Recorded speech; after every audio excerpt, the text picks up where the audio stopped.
Hey, what's going on, everybody? It's your boy TJAY, Dreadhead Productions Commander-in-Chief, at ease. And this is a special edition of WWE Elimination Chamber review. So without further ado, let's get into it. The first match of the night was Becky Lynch versus Mickie James. Now, you have Becky Lynch, who's a really good wrestler, versus a returning seasoned veteran in Mickie James. I thought that it was a pretty good match, you know, a pretty solid match. It wasn't nothing that was just too exciting. What you had was two decent wrestlers going at it, and I was shocked that Becky Lynch picked up the victory. I would have thought that Mickie James would have ended up winning this match, since this was her first singles match in WWE in 7 years. But I think they will wrestle one-on-one again on the grandest stage of them all, WrestleMania. The second match of the night was Apollo Crews and Kalisto versus my guy, Dolph Ziggler. Now, the match started off pretty exciting. You had Dolph Ziggler come out and attack Kalisto on the ramp before Kalisto even got to the ring, which sets up a one-on-one confrontation between Dolph Ziggler and Apollo Crews. I think that this was a good thing for Apollo Crews. A lot of people don't know that much about him. I think he's a really, really talented guy, but WWE doesn't really do anything with him. Have an opportunity to go one-on-one with Dolph Ziggler, and you know Dolph Ziggler is a really, really good wrestler. He's going to make Apollo Crews look good, and he did just that. The two fought one-on-one until Kalisto made his way back to the match, selling his injury from being thrown against the LED board on the top of the ramp. Kalisto and Apollo Crews pick up the win, but it was what Dolph Ziggler did after the match shows what Dolph Ziggler really truly is. He's a really, really good wrestler, and if you give him direction, I guarantee you he can be the best thing on SmackDown. Next up, you had the tag team turmoil match.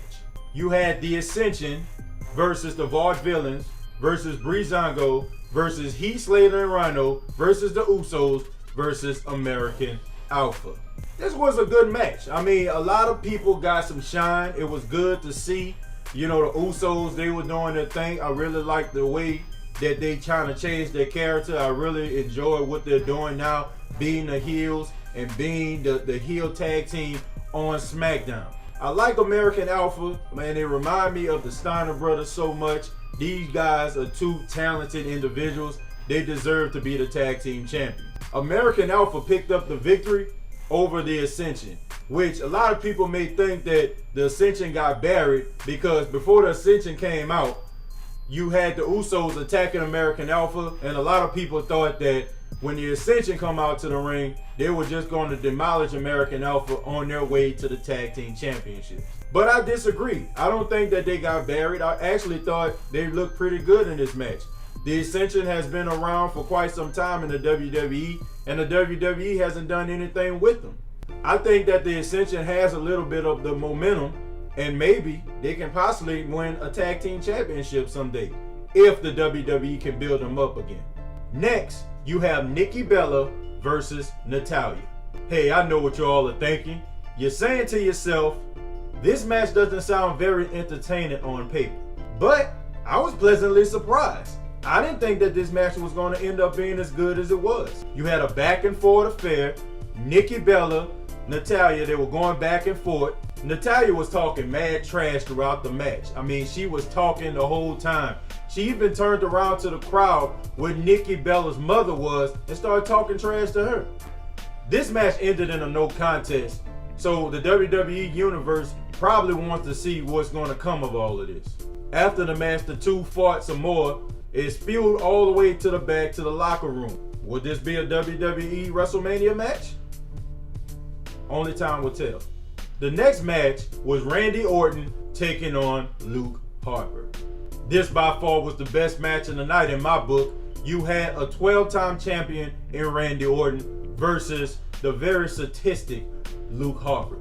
Everybody knows who Randy Orton is. He's a 12-time champion, and a lot of people argue that he is the best wrestler in the company.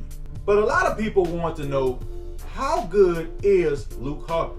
I mean, the guy just basically stood in the shadows for Bray Wyatt. He showed tonight that he's an absolute beast inside of the ring. Shouts out to Randy Orton allowing Luke Harper to show the world exactly what he had. He took a lot of risks. Randy Orton is not a guy that a lot of people say that takes a lot of risks, but shouts out to Randy Orton for giving Luke Harper a platform to really show the WWE Universe what he had in the ring. Randy Orton picked up the victory with the RKO, but the real winner in all of this is Luke Harper.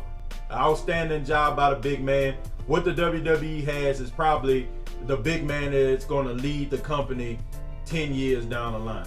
WWE SmackDown Women's Championship on the line. Alexa Bliss taking on Naomi. Now, I'm not going to lie to you, ladies and gentlemen. I was actually very interested in this match. I wanted to see if Naomi would be able to carry herself on a big stage. The match was okay. You know, you had a lot of back and forth. You had two athletic women going at it. And shouts out to WWE because there were 3 women's matches tonight, and they're really showing that they are the class of the WWE when it comes to the women's division. Looking at this nonsense on Monday Night Raw, you really have to say that SmackDown is really doing the most with their talent. Raw may have the best talent and the best women's wrestlers, but SmackDown are doing the best at utilizing what they have. Alexa Bliss and Naomi went back and forth the whole entire match, but Naomi picks up the victory and winning her very first women's championship.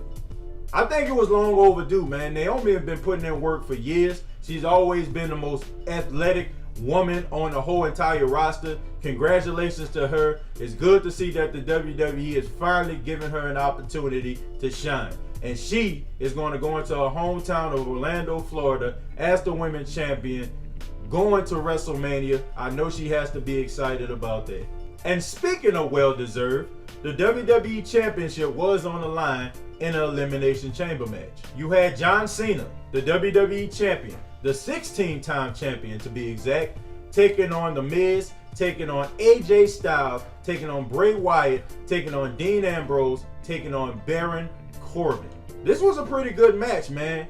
Shouts out to these guys. These guys really took some risks in this match. And by the way, the brand new Elimination Chamber looks absolutely spectacular.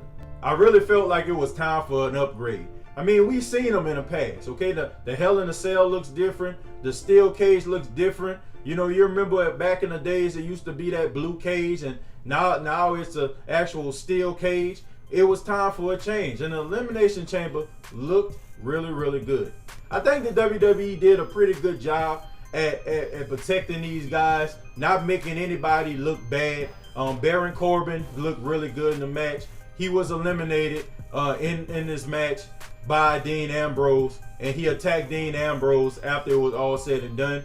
In my opinion, I think that these two are probably going to go after the Intercontinental Championship. Well, Baron Corbin is. He's going to go after the Intercontinental Championship at WrestleMania. I think that this is very, very good. It gives Dean Ambrose a new feud, and it gives Baron Corbin the opportunity to be a champion.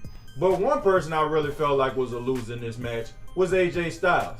I mean, AJ Styles has been the best wrestler in the world over the past year. In 2016, it was the year of AJ Styles.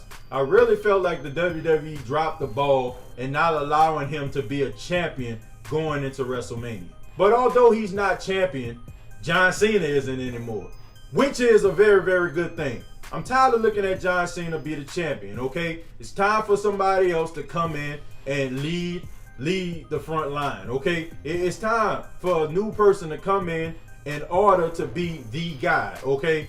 On Raw, it's supposed to be Roman Reigns, but I feel like they need to have a new guy to take the place of John Cena. I'm tired of looking at John Cena being a champion, okay? He's been a champion for 16 times. That's cool. He tied Ric Flair. Now he can ride off into the sunset and allow somebody else to be a champion.